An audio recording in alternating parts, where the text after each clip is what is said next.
It's a cold and wet morning here in the capital city of the nation. One morning to our esteemed viewers, and welcome to now streaming live program reaching you from ACNNTV here in Abuja. I am your anchor for today, Rachel Ibunu. And I won't be doing this alone. I have my co-anchor with me to also do justice Yeah, good today. morning, Rachel. Good morning. How's been the weather? Yeah, I woke up today again. I saw the rains. I like, I came hope under it's the not going rain to be like like yesterday. yesterday. So many people came late to work, and it wasn't funny. I had to come in the rain yesterday. Mm. When I saw today's one, I said, "You better hold on," so that Well, it's season. It's doing what it's yeah, supposed to do. it's season.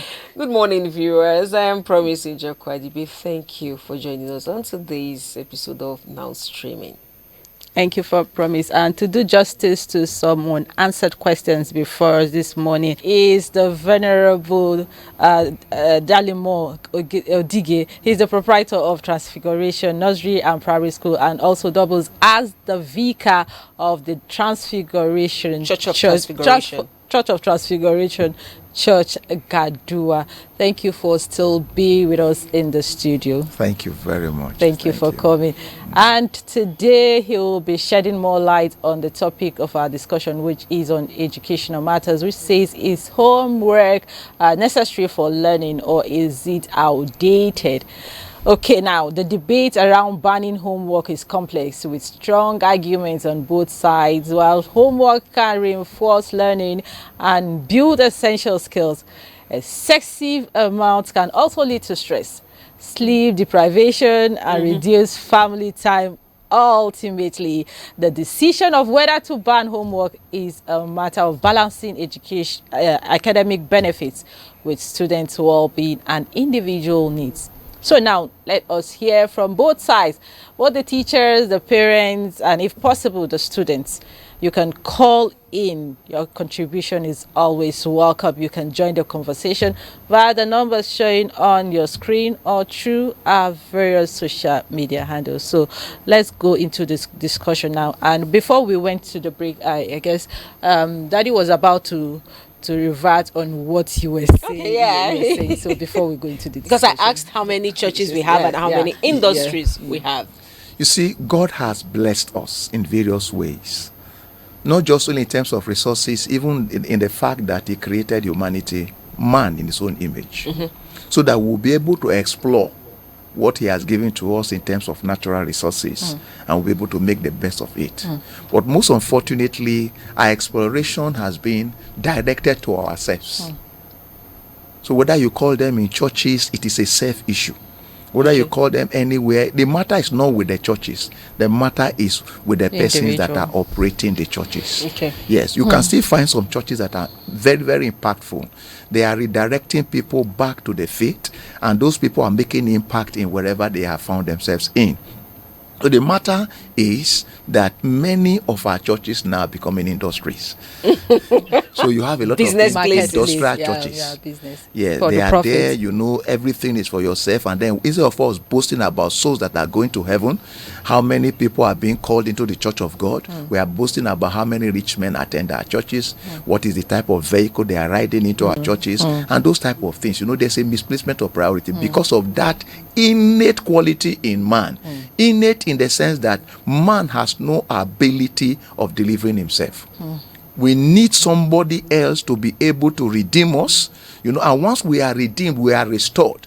Then by the power of the Holy Spirit, we'll be able to live appropriately for the good of everybody and for the blessings of ourselves. All right, thank you so much. And there is this, before we go, it's just caught my attention, and I just want our daddy here to say something about it before we go. Ex-student to die by hanging for killing a plateau teacher. As a proprietor, and you were once in a secondary school where you deal with the more advanced in age, and I know when they come back from their holidays, there's this check-in and to clarify their things, what they bring to school and stuff like that. This student individual went into his hostel, brought out a knife and stabbed his his teacher after a confrontation. So how do you deal with such? How do you manage it, and how possible, I don't even know how to say, can you avert such situations from happening? Okay. You will see that child, his growth, maturity, nurturing is a product of a lot of persons, coming in at one point or another. We find out that in the first 6 years that is very fundamental, the parents were there. They contributed. And after those first 6 years, he went into the primary school, nursery school, primary school. Teachers were there to nurture him before he gets to the secondary school. Yeah, so there are matters at the level of parenting. There are matters at the level of the primary level. There are also matters at the level of the secondary education, where we had now these issues, boiling over. Then I want to tell you one thing. At the primary level, many matters are coming up now that are making parents not to do what they are supposed to do. Yes, some parents are not at home. They are struggling to make ends meet. And in some other climb, you see that the government has taken up this responsibility so that parents will be able to do what they are supposed to do. True. In our country, it is not like that. The parents are busy running, so the children that were given to us, tabula rasa, cleaned by God, we leave them to grow. At the end of it all, the parents are not around. People around the neighborhood are the ones that are training our children for us. Next, you have the society. We are supposed to have a society that is also nurturing. It's not just a matter for the parents alone. Our society is very permissive. Not only in terms of the fact that we neglect our responsibility, we also have a lot of issues that are coming in from the mass media, the ICT, all of them, that are impinging and trying to erode the values, the basic values that the family is trying to put up. So you have a lot of problems at that level. Now, when you enter into the primary school, yes, it is true that the children go to school, but the program, the curriculum is supposed to be so arranged in such a way that all these matters, whether you call them homework or the regular formal school teaching and all other things, can be taken care of. Now, you get to the primary school level, apart from the fact that you have a lot of things now crowding the whole program, a lot of subjects are being fragmented, into little details that even the time that's allotted cannot cover up what is supposed to be done. So the matters of homework come up. Yeah. Now, if you go to the secondary school level, after all these lapses from the home, from the primary, then we get to the secondary school level. You see that these children are already getting formed. There's a period of learning. There's also, after that one, there's a period for manifestation. And you see that at the secondary school level, the children are already getting formed. That you are now trying to distribute them into various disciplines, various vocations, and various lines of thought and careers in life. So when you get in there, a child that is not properly nurtured at the family level, at the primary school level, will come into the secondary school level with a lot of matters and a lot of issues. And when you get to the secondary school level, whatever the safeguards that you are putting up, there are other measures too that are not just a matter of structure, but they are matters of psychology. Yeah. How do you psychologically relate to these children? It's not just only the structure, whether you do check-in when the students are coming in, whether you do check-in when the students are going to the hostel, how did this knife get into the hostel? Those are not the matters alone. There are psychological matters that are coming in. There are children that are coming from homes that are not very, very functional, where they are not properly nurtured, they are not properly trained. And also, in the secondary school level, a lot of matters are also being thrown on the school. You have the parents, going to work, and then they just push him to the boarding house. The child is in the boarding house. So he's being pushed there, and he is there. The teachers are supposed to take control. Sometimes you don't have the regular number of teachers that are supposed to be there to do the duty. And you see that as these children now come out, a lot of matters that have accumulated over time now come into the fore. And for you to be able to deal with them, I think we have to address the matters from the root, from the primary level, from the secondary school level, from the parents level, from the teachers level, and also be able to psychologically relate with these children as individuals. So that's why you see in the scriptures, all these ones that we are talking about, the scripture gives us a composite type of education.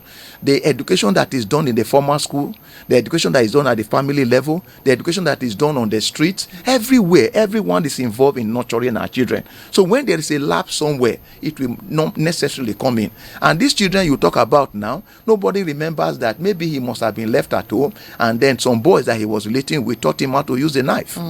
Very possible. So you see, at the end, if court will only look at matters from the facts, the evidence before them. It will be out of place for the court to be tracing ancestry. Where did you grow up?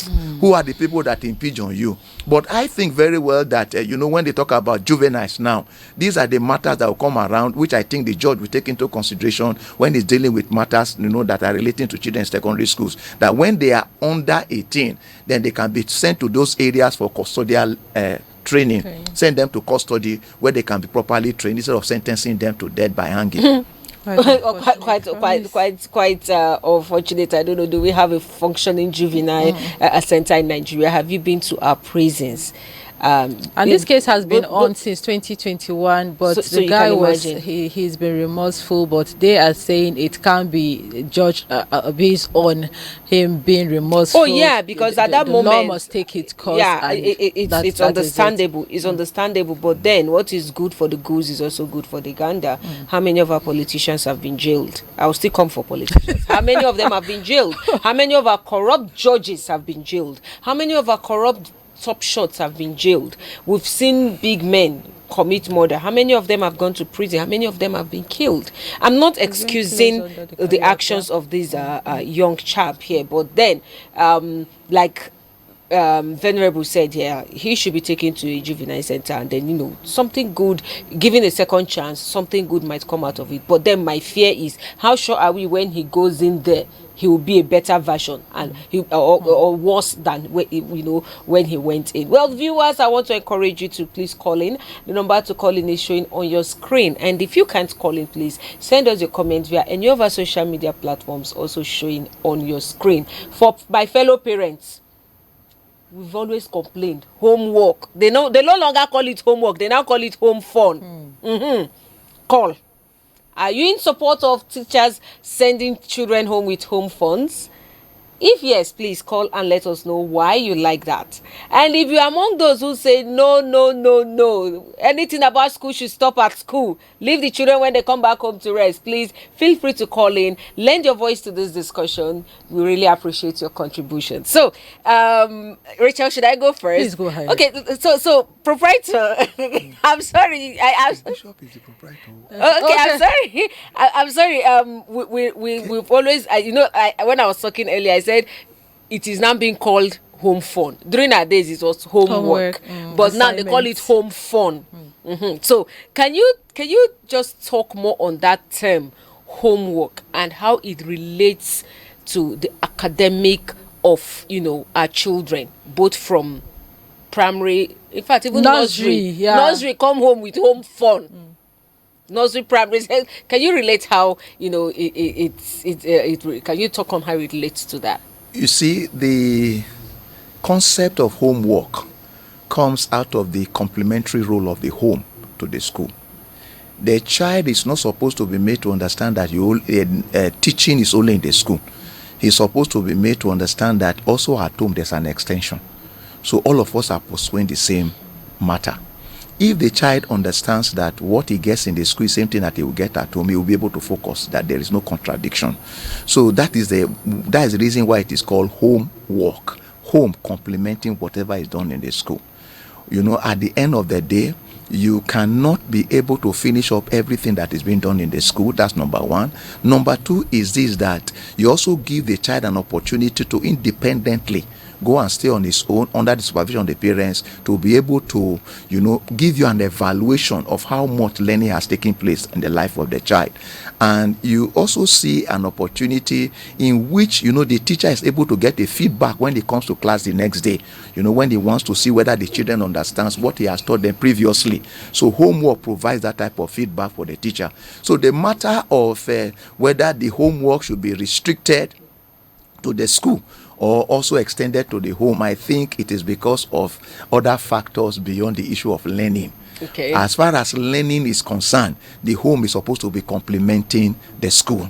not just only paying school fees and then be watching from a distance to see how it is being done there. No, every one of us, if you go to other climes like Singapore, other areas that you can visit, you even see that parents come in to come and teach in the school. Oh, yes. They come in to come and do traffic, control traffic. Is to make the child understand that we're on the same page, we are doing the same thing.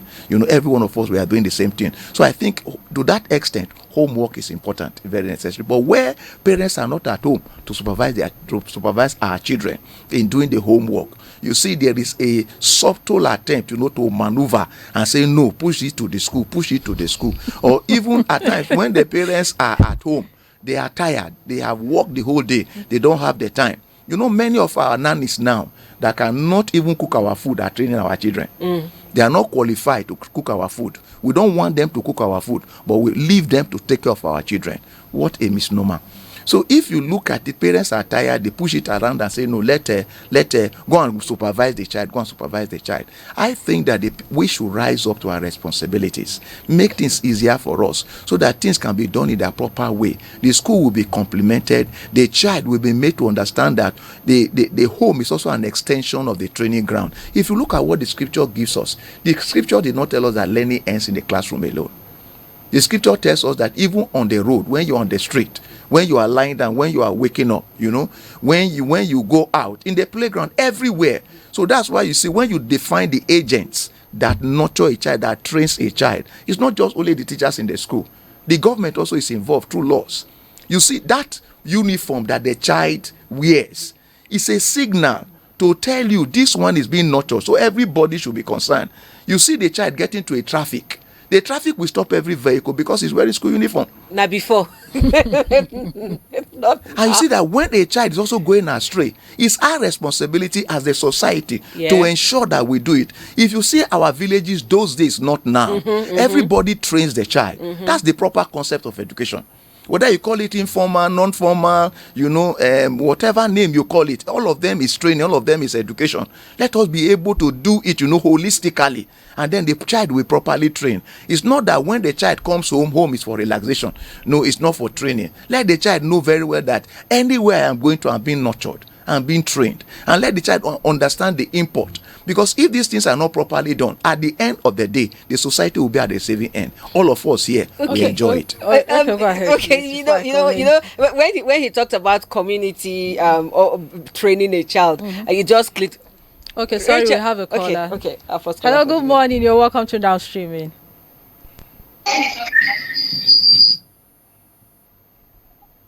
Hello, good morning.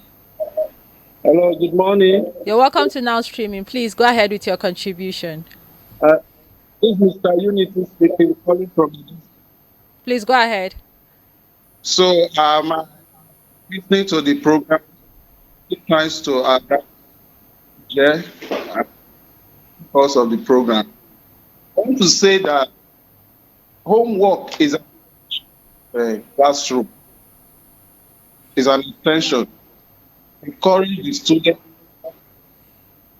to relax for them to continue. It helps students practice and master what they have in school. So homework.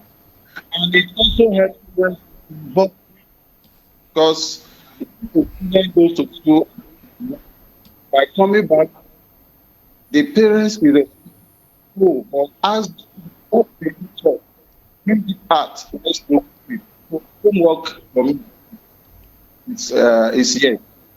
Thank you very much. Thank you for your contribution. Though the line was if I pick him where he said for him homework is a yes.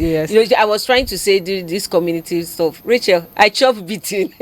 That was oh then, my goodness. not now. Oh my Mama Dorcas, I know you're still there. This woman gave me the beat. She gives me the beating of my life. And the moment my mother comes back, she reports me, and my mother gives me a double. Yes, bringing in this scenario now. What happens in our schools now? You dare touch a child. Oh, we're coming to that, Rachel. We're coming to that. I wanted to react to what our guest here said. Okay. You pointed out that home fun is for the children to know that there's an extension of learning in the house. So now that keeps me in a blind. Really, these children go to school as early as 7:30. They're at school. and then classes starts at 8. Most of them close at 3. Sometimes they do an extension up to 5. So I don't understand, when they come home, what time do they have to rest their brains, knowing that these children are developing, their brains are still not fully developed? What time do they have to relax? What time do they have to do these home funds that are being given to them? Not one, sometimes they come back with like 3. And then these are not things that, they will just write on their own. Sometimes they need their parents to supervise them, because you can imagine telling a child, go to the internet and do XYZ. That child does not have access to the internet. He or she has to wait for their parents to come in and help them. So it's as good as his parents who are doing the home phone. Yeah, I understand that part of learning, but don't you think that's too cumbersome for them at their age? Looking at, how Nigeria is right now. Because if we look at other, I know I shared that on my Facebook page. I think that was a kindergarten. Okay, I think we have another call. Okay, beautiful. Okay, please go ahead with your contribution. Good morning. Hello, can you hear me? Yes, go ahead, please. Okay, I'm talking about it's very good for students to do have their homework from school to home, because it's also a place of learning for them. Because for my own side, my siblings, they do bring homework at home, and if I am to do their homework, I do ask them from the examples given to them, okay, explain to me, what does the homework mean, or what do you learn from it before? Then they will explain the little they learn, then I teach them the more from the assignment. And that will make them to understand and also to improve. But if they return from school and they just stay like that and wait for the next day, things that they even learned from school the other day, they will not be able to remember them again. Okay. Thank you so much for your contribution, Hello? Wisdom. Thank you so much. Right. So over to you, sir. My question is, looking at the time frame, they go to school, they come back late, and they still come back with home phone. What time do they have to And rest? as you're answering this too, don't you think this will affect their academic performance if they are being bombarded with homeworks after the school activities, coming back home again, and you expecting them at the end of the term for their exams? Don't it affect their academic performance? So what time do they have to rest? What time do they have to develop the natural talent they have in them? Maybe singing or doing or knitting. What time do they have to develop that? Okay, let me start from this area. Number one, what we learn in a structured environment like the school is not all that we're supposed to learn. Okay. The school is a structured environment. The home, we are also learning from the home. There are other matters that are not addressed in the school. Some of them, we even call them hidden curriculum, time management and other type of things. You time the students, all those type of things are being done in the school. They are hidden, part of it. But they are not things that are up, on the floor, that you say, okay, we want to teach you time management for this time. There are many aspects of life that the child needs to be taught. So in the structured environment like the school, what we must understand is this, that as the society is growing, there are matters that are coming in that are forcing the compromise. Schools are supposed to close at 1:45 or 2 o'clock. Officially. Okay. The one that is being done after is extra lessons. Okay. And why do we do these extra lessons? Number one is the matters of homework. Parents are not at home to do it. So the school is being compelled to ensure that we keep these children until when the parents come, and children will go home and meet their parents. Number two is that the syllabus that we are given in the school is much. You cannot do it within the structured time between 8 o'clock and 2 o'clock. So there are times in which you see some teachers will tell you, well, we want to do extra lessons so that we'll be able to cover up the syllabus. Because the time of the exams is not going to be shifted because of you. So you must look for ways of trying to go about it. Some schools also resort to extensions. trying to bridge the time for holidays. Parents also during the holidays, take time to employ private persons to be able to train the children and teach them. So if you talk about the issue of stress comes about, because of this compromise. If the school is supposed to run the way it's supposed to run, 1:45, 2 o'clock, then the children that are there will be able to use the time after, either to have a rest, siesta you call it, and then have an afternoon time of lectures, of reading on their own. They do their homework, have another time again to read in the night, for the evening prep. But when we see a lot of these compromises and efforts or attempts are being made to bridge them, so that at least we'll be able to keep abreast of the society the way we find it, the reality on ground, that's where this stress comes out. Okay.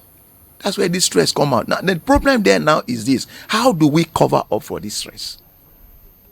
The stress, ensuring that the child, have some time to rest and relax, is not overcrowded.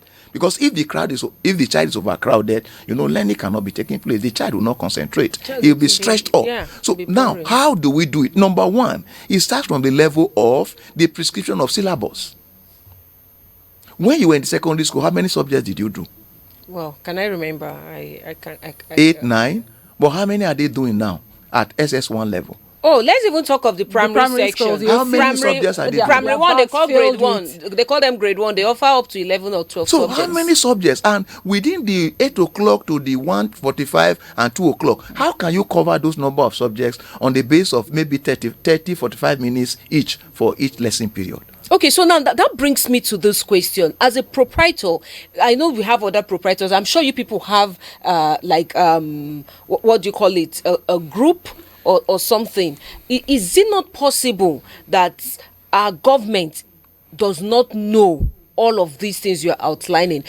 Is it possible for you people to come as a body under an umbrella to tell them the syllabus you people are giving to us is not really feasible? Can we, you people are the ones on the field, you're the ones on ground, you're the ones seeing all of this. Is it possible to suggest this to the government and they involve you people as proprietors of schools, and you people go around it and do something that is beneficial to this? Because I don't see a reason why a grade 1 pupil is being taught history that I was taught in secondary school. There is no difference. You're talking about Queen Amina, you're talking about all of that, and then she writes it word for word. Her sister in grade 3 is being taught the same thing, and the history is not even complete. The history is not even as real as it should be. So is it possible for our proprietors to take it upon themselves and meet with the government to readjust this syllabus? Okay, you see, in the formulation of curriculum, they call it curriculum development. You look at the needs of society. What are those things that we want these children to be able to satisfy subsequently after we have trained them? And also there's a time of, curriculum, you are testing it, you are seeing how it will go. So if you look at all these type of things, you'll be able to note that there's supposed to be a feedback. Number one, when you are formulating curriculum, you take the people at the field level, you bring them in so that we can see the practicality of the issues of implementing. And if you look at it, the normal excuse is this, that you have the scheme of work, so go and plan it within the period that is given to you. But to be very candid, there are some subjects or some parts of subjects that you can take and you'll not be able to finish them up within the lesson period. So there are spillovers. And I think that for the Nigerian curriculum developers, it is necessary for there to be a good synergy. The people at the secondary school level, the principals, the technicians that are there to implement all these things, will be taken into consideration when we look at our economy and we want to formulate the type of manpower, the type of potentials, the type of capacity, the type of professions that we are desirous for our economy to be able to run well. All these things are supposed to be taken into consideration. But what I'm thinking now is that looking at the whole scenario and seeing that some of things are not working the way they are supposed to work, there is now stress here and there. I think there's a need for a review, and that review should be able to give us a way out. Agreed. Okay, promise. I'll throw this at you as a parent. What is your take on now called home fund? what is your take on it, and how do you manage it? I think it's a thing that comes every day or thrice in a week. How do you manage it, and what is your take? Should it be scrapped or should it go ahead? And Well, how has it helped, if there is any improvement with this home front thing? Well, in all honesty, there have been improvements actually when my children come home with home phone. And for the records, they come with home phone Mondays, Wednesdays, and Fridays, except for occasional exceptional cases where they come. Before it was actually every day until the PTA complained, and then the school management dropped it to 3 times a week. But then I won't lie, it's strenuous. It's strenuous, especially because my children are very inquisitive. They are relentless. They won't give me a breathing space until we finish their home phone. They don't call it home, they call it home phone. So but it actually helps. But then the stress on me. Okay, imagine me. I come to work. I go home at maybe 5:30, and instead of me preparing dinner, I'm doing home phone. By the time I'm done with home phone, I'll have to start hearing all the tales of what happened in school. I will make dinner and fix them to go to bed at 8 on the dot. So it's not easy for me as a parent. But in all honesty, it's really helpful. But at the same time, I would have wished that our education system can be better. When I see what's happening outside the country, it makes me look as if I'm losing hope in our education system in Nigeria. Because if you go outside the country for a 5-year-old, a 6-year, in fact, I think from either 6-year-old downwards, you don't bombard them with books, read this one, define this. No. They teach them craft. They allow them explore. That's where this person has interest in ICT, this person has interest in this. They allow them explore. It's just like what we do in kindergarten now. They watch and we'll have all a of caller. that. Okay. Hello, good morning. You're welcome to Now Streaming. Okay. Please go ahead Hello? with your contribution. Okay. My name is Engineer Charity.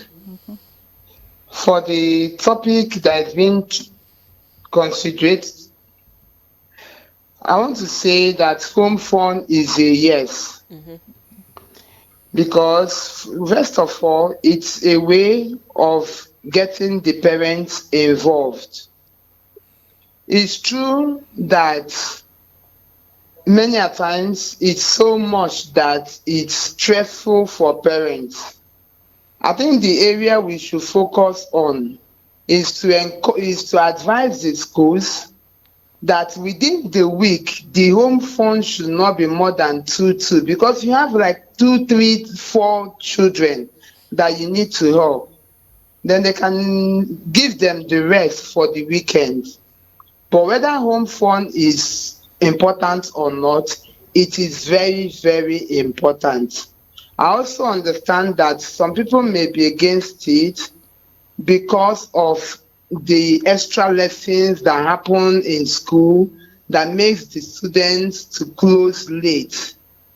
Yes, but and they are in their developing stage. But even at that, I know that one of my daughters' progress will be like, "Mommy, they did not give me homework." And I used to call the teacher and tell her, even if you're not giving other people, give my daughter. Because her younger sister will come with homework and she will be like, "Oh, me, they did not give me." And that is the only way you as a parent will know that the money you're paying has value. When you know what is happening, seriously, some of these days, is that little one you do with your daughter or your son that really gets into them than that one that they are taught outside, because there is this bonding that comes between. So for me, home phone is a yes. Okay. Thank you. Home phone is a yes for her. So far, I think from both the parents that called, it's a yes for them. Oh yes, home phone is a yes. But all we are saying is, let it not be too cumbersome. And sometimes some teachers, with all due respect to teachers, can be very, very funny, because I knew I took it up one time with one of the teachers, one of my children's teachers. The textbook rightly said the teacher should guide the students. to do this, and then you sent it to me and said it's home fun.